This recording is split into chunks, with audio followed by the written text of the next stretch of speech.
বড় আজকে ডিনারে কি তিল পায়েস, মানে তিল দিয়ে পায়েস, লুচি আর আলুর তরকারি।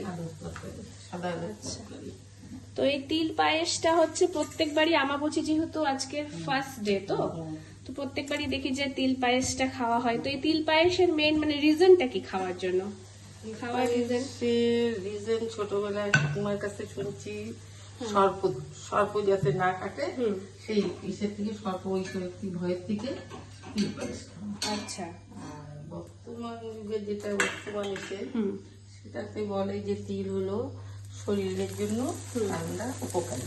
আচ্ছা, যেহেতু এই সিজনটা গরমে, হ্যাঁ এই সময়টা গরমে, তাই এই সময় তো এই অমাবস্যার সময় যেহেতু হ্যাঁ এটা হচ্ছে যেহেতু মেন্স মানে ফার্টিলিটির টাইম, হ্যাঁ সেই জন্য তিলের সঙ্গে দুধের মিশ্রণটা খেলে শরীরটা হচ্ছে ঠান্ডা থাকে।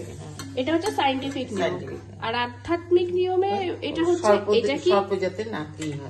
অনেকে আম দুধ খায়, আমদুধও খায়, হ্যাঁ অনেকে আম দুধ খায়, কিন্তু আমাদের বাড়িতে তিল পায়েস।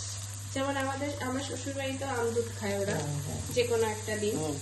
কিন্তু এটা হচ্ছে এটা কি কোনো একটা নিয়ম, মানে কোনো একটা রিচুয়াল, নাকি পারিবারিক নিয়ম, যেরকম কারো বাড়ি, যেটা আমাদের বাড়ির নিয়ম এরকম কিছু, নাকি সবাই এরকম করে?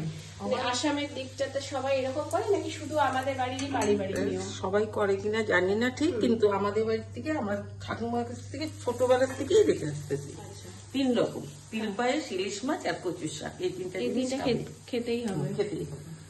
আর তিল পায়েসটা করার কোনো স্পেশাল মানে কিছু রেসিপি আছে, নাকি যেমন নরমাল পায়েস হয়? নরমাল পায়েস নামানোর আগে একটু তিল ছড়িয়ে দাও।